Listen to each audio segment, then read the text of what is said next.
की समस्या से निजात दिलाने के लिए और पोस्ट कोविड मरीजों के स्वास्थ्य लाभ के लिए करोड़ों रुपए खर्च कर रही है, लेकिन मरीजों को राहत नहीं मिल पा रही। तो वहीं चेस्ट फिजियोथेरेपी की मदद से कोरोना संक्रमण के मरीजों को कफ की समस्या से राहत मिल सकती है।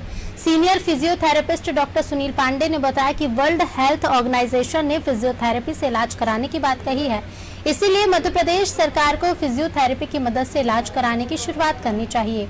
साथ ही कोरोना संक्रमण रोकने के लिए बनाए जाने वाले पैनल में हमें भी शामिल करना चाहिए। चेस्ट फिजियोथेरेपी की मदद से अभी तक अनेक मरीजों का इलाज कर चुके फिजियोथेरेपिस्ट डॉक्टर सुनील पांडे से बात की हमारे संवाददाता वैभव गुप्ता ने।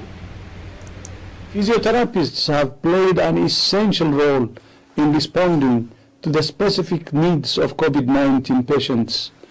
WHO and World Physiotherapy have a long history of working together to address these unmet needs. We're honored that World Physiotherapy are key supporters of WHO's Rehabilitation 2030 initiative. Working together, we can demonstrate the value of physiotherapy and rehabilitation and build a stronger, fairer and healthier world.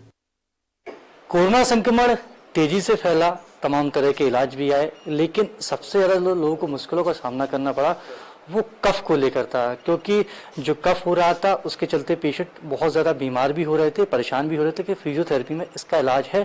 इसलिए हमारे एक physiotherapy centre आए हैं, physiotherapist Sunil Pandey ji हमारे साथ हैं। पांडे जी, क्या कहेंगे ये जो कफ को लेकर जो चेस्ट फिजियोथेरेपी की बात सामने रही, कैसे इलाज होता है? देखिए, क्या होता है, कोरोना एक महामारी है ना, और ये एक संक्रमणित बीमारी है, इसको भी हम मान रहे हैं। अब धीरे जब ये बीमारी स्टार्ट होती है 2 से 5 दिन तक तो लक्षण हमें ज्यादा नहीं दिखते, पर जब संक्रमण फैलता है तो सबसे पहले हमारे लंग्स इन्वॉल्व होते हैं, और जब लंग्स इन्वॉल्व होते हैं तो मरीज को सांस लेने में तकलीफ होती है। जब सांस लेने में तकलीफ होगी तो ऑक्सीजन लेवल कम होने लगता है और वह मरीज अस्पताल जाता है। अस्पताल जाता है, देखा जाता है कि वहां उनका ऑक्सीजन लेवल कम हो गया है, उनको ऑक्सीजन थेरेपी दी जाती है। ठीक है, अब उस समय क्या होता है, जो संक्रमण बना हुआ कफ के रूप में जो बना हुआ वो दवाइयों से डायरेक्टली निकल नहीं पाता। वहां पर चेस्ट फिजियोथेरेपी मोस्ट इंपॉर्टेंट है। वहां पर फिजियोथेरेपी का पार्ट स्टार्ट होता है। प्रोनिंग के साथ में पेशेंट को उल्टा लिटाते हैं, फिजियोथेरेपी स्टार्ट करते हैं। चेस्ट में परकशन करना, वाइब्रेशन करना, चेस्ट फिजियोथेरेपी जो होते हैं, ये हमारा वहां पर स्टार्ट हो जाता है। मेरा आपसे एक सवाल है कि जो हॉस्पिटल्स में इलाज होते हैं, हाई डोज वो दवाइयाँ लेते हैं जिसके चलते ब्लैक फंगल का भी उनको शिकार होना पड़ रहा है, वहीं जो फिजियोथेरेपी है इसका कोई साइड इफेक्ट नहीं है, तो जो इलाज हो रहा है उसके साथ उसको शामिल किया जाना चाहिए। बिल्कुल, मैं सरकार से मांग करता हूँ, आपने बहुत सही क्वेश्चन किया है।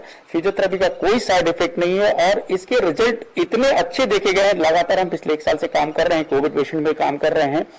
जैसे ही संक्रमण बाहर होता है, कफ बाहर होता है, पेशेंट को सांस लेने में बहुत आसानी होती है।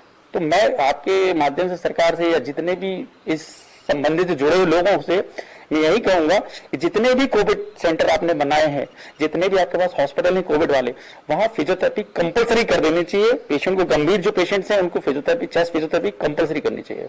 पहले भी इलाज होता था फिजियोथेरेपी के माध्यम से, अन्य तरीके के, क्योंकि हम देखते हैं स्पोर्ट्स में भी फिजियोथेरेपिस्ट की बेहद बहुत जरूरत होती है। तो जो कफ के थ्रू हटाने के लिए जो पहले भी इलाज होता था, तो सरकार अब तक क्यों सचेत नहीं, क्यों जागरूक नहीं हो रही, क्योंकि सरकार के पास विशेषज्ञ हैं?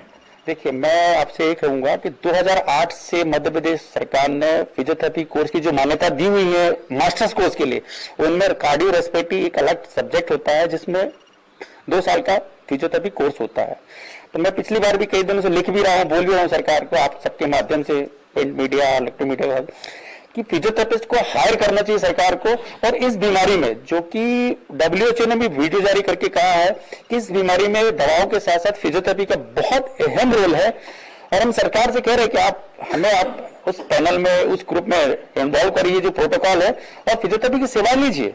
पांडे जी, आप तो फ्री ऑफ कॉस्ट इलाज कर रहे हैं। जो पेशेंट आपको फोन करते हैं फिजियोथेरेपी के संबंध में इलाज मांगते हैं, सलाह मांगते हैं, तो सरकार के साथ ही जो पेशेंट को आपने सलाह दी है उसके किस तरह के इफेक्ट या प्रभाव सामने आए? देखिए, क्या हो रहा है, जब पेशेंट हॉस्पिटल जाता है, CPAP लगा, BiPAP लगा या वेंटिलेटर में भी गया।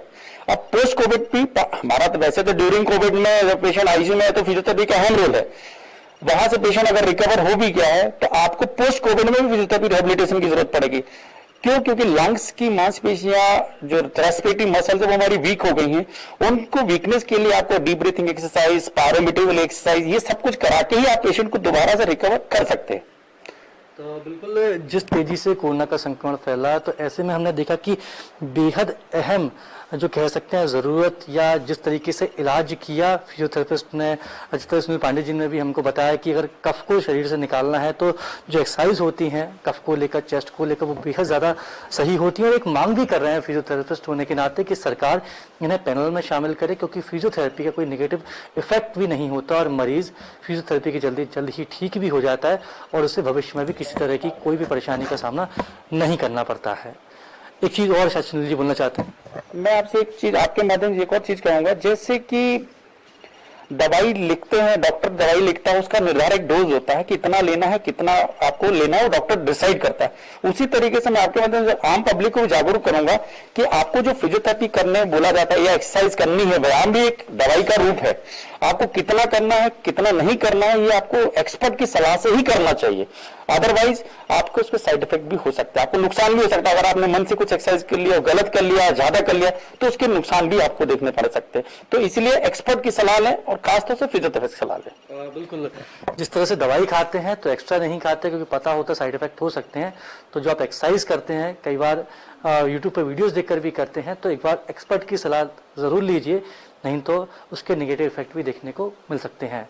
कैमरा पर्सन मनीष के साथ वैभव गुप्ता, अनादि टीवी, भोपाल।